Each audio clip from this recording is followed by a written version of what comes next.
د کهانې شروعات د نیک نومې هلک نه کیږي چې هغه په لوبو کې چوکول خو هغه ته اندازه هم نه وي چې په دې به زما ملګري لګي. په دې سره ملګري راپروزي او بې حرکته پروت وي. هلته داسې لګي چې دې ما سره ټوکې کوي او هسې د مرګ ډرامه کوي. په یره کې د هغه خواله راشي او غور سره ورته ګوري چې هغه واقعي مړ شوی وي. هغه په یره کې د دغه ځای نه باګه کوي خو په لږ مزل باندې د هغه ذهن ته یو شیطاني منصوبه راشي. هر واپس کیږي او دا راز د همیشه دپاره د پټولو فیصله وکړي. ولې چې هغه خپل ځان او مور او پلار په مصیبت کې اچول نه غواړي. په راښکلو ملګري د یوې کندې خواله راوړي او بغیر د سیارې ورته ورولي. په دې سوچ چې دا ځای زموږ د کور نه لرې او خوشي هم دی او چاته به هم د دې په باره کې پته ونه لګي. او بیا په منډه کور ته روانېږي. خو څنګه چې په سړک اوړي هغه یو ګاډي ویني چې دې ته د یو اونې شاته پټ شي. کور ته په راتګ سره د هغه خپله جرسۍ ته پام شي چې د ملګري په راښکلو سره شلېدلې وه. هغه دغه جرسي د خپل کټ د لاندې پټه کړي چې مور را باندې شک ونه کړي. په دې کې د دوی کور ته د ملګري مور راځي او د ده نه تپوس کوي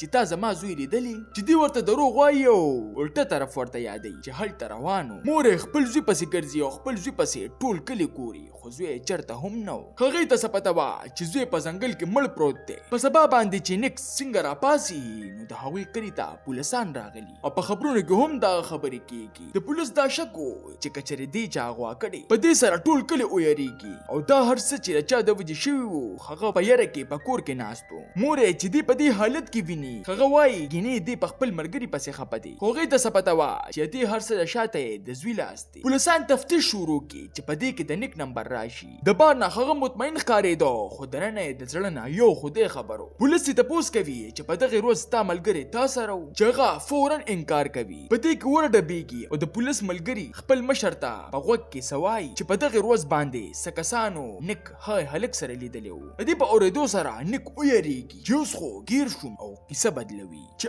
او زه ځنګل ته ضرور تللی وم خو یوازې وم ما هغه نه و لیدلی او د ده دا معصومیت د پولیس شک ختم کړي او په دروغو کې کامیاب شي. په اصل کې د دې حادثې د شاته یو سپی و. یو ورځ نیک د سکول نه را روان و چې ده پسې د ګاونډیانو سپی شي. د دې د وجې هغه خپل ځان د بچ کولو دپاره ورته یو بال ولي چې هغه سړک ته لاړ شي چې سپی ورپسې هم منډه کړي او ګاډی ووهي چې مړ شي. د دې د وجې د نیک مور پلار هغه ته سخت ښکارېږي چې نیک په غوسه کې ښه هلک پسې شاته لاړ شي او په چوکه پې غوزار وکړي او هلک مړ شي. نیک د لاش د پټولو دپاره کندې ته ولي او پولیسان او د کلي خلک هغه پسې ډېر ګرځي خو را پیدا یې نه کړی شي. د دې نه پاس پولیس والا د یو غټ اپریشن اعلان وکړي چې د سرکاري ټیمونو سره د کلي خلک هم پکې حصه اخلي چې په دې کې نیک هم شامل و. په دې غرض چې هسې نه دوی را پیدا کړي. دوی هغې ځای ته رسي چېرته چې کنده موجوده وه. په دې سره د هغه رنګ زیړ شي. خو ولې چې په دوی ماښام شي پولیس اعلان وکړي چې باقي کار به سبا کوو. د سپو د ډرونونو سرې په دې سره د نیک زړه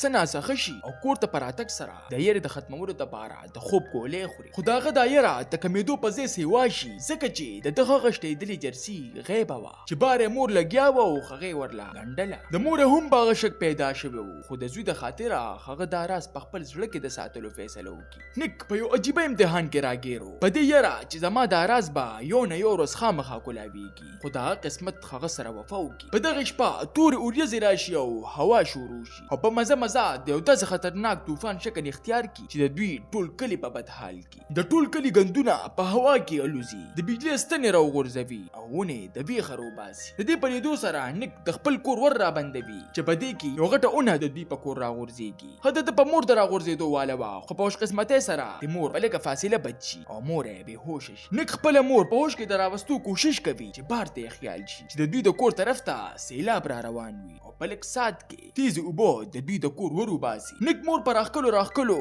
د پوړو خواله وړي چې مور مې بچ شي او په دې کې مور په هوش کې راشي او دواړه برخیږي او د اوبو د کمېدو انتظار کوي. طوفان ختم شو خو د کلي نقشې هم د ځان سره بدله کړه. لاره یې تباه کړې. د خلکو کورونه یې د خټو ډک کړل او بلها خلک یې مړه کړل. د بجلۍ پوره سیسټم یې د ځان سره یوړ او د ټولو نه غټه خبره ځنګل کې دومره اونې ماتې کړې چې څوک پکې هم نشو داخلېدی. اوس د ټولو خلکو پام کلي ته لاړ شي او د خلکو خلکو نه خلک گیر شي. اوس د نیک زړه مطمئن شي چې چیرې به هم زما راز راښکاره نه شي. وخت تیریږي او اوس تقریبا دا واقعه خلکو هیره کړي. په دې کې 20 کاله تیر شي. اوس نیک یو کامیاب ډاکټر او د خپلې ښځې سره خوشحاله ژوند کوي او خپل زوړ وخت د ځان نه هیر کړی و. خو د هغه په سوچ کې هم نه وي چې قسمت په دله دوکه ورکوي. د دوی په کلي کې ترقیاتي کارونه شروع شي. د هغې دپاره د ځنګل صحیح صفا کول ضروري و. دا هر څه نیک په خپلو سترګو ویني خو ورته جټکه هلو لګي کله چې هغوی ښې کندې له ورلنډ شي چېرته چې دې ملګري غورځولی و. په تادې سره کور ته راشي او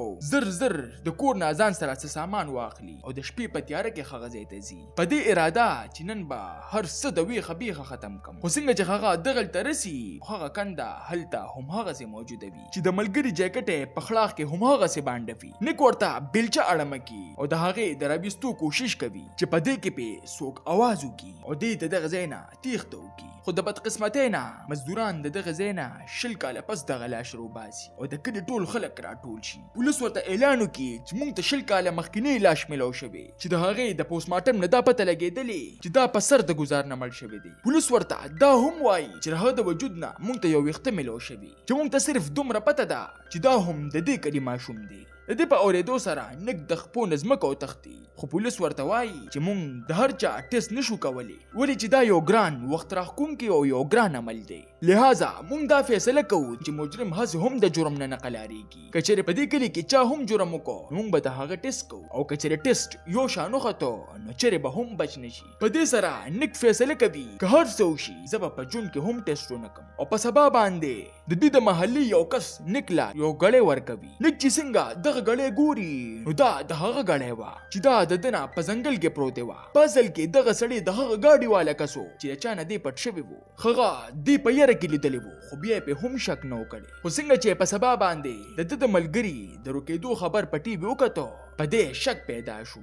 خو دا خبره د چاته هم ونه کړه ولې چې هغه د ده زندګي بربادول نه غوښتل او هغه د کلي نه لاړ شي او د خپل امانت هم ورکړي بغیر په ده څه د الزام لګولو. دی په دې سوچونو کې ډوب په پارک کې خفه ناست وي چې ښځې ورته یوه خوشخبري اوروي چې ته د پلار جوړېدو والی چې نیک ورته د خوشحالۍ په ځای په حیرانتیا سره وایي چې زه څنګه ومنم چې دا زما ماشوم دی. چې ښځه ورته په جواب کې وایي که نه منې نو راځه چې د ډي ان اے ټیسټ وکړو. په دې خبره د هغه په مرۍ کې لاړې وچې شي چې که چیرې د ډي ان اے ټیسټ مې وکړو نو 20 کاله زوړ حقیقت به مې د خلکو مخې ته راشي. دا ماشوم د هغه او که نه د دې ټیسټ مطلب و د هغه بربادي ولې چې د ښځه د هغې خلک خور وه د چا چې د قتل کړی و او خواښې کورې ښه خلک و د چا چې د بچې وجلی و او دې د خپل زوی په شان خپل کړی و. نیک خو په قانوني طور سره بچ شي خو خپل ضمیر یې پرېږدي نه او بار بار یې ملامته کوي چې تا دوی سره څه وکړل دا دوی تا سره څه کوي او دا سزا د ده د ټول ژوند دپاره کافي وه. تاسو ته نننۍ کهاني څنګه ولګېده ما ته خپله قیمتي رای په کمنټ کې ضرور راکړئ.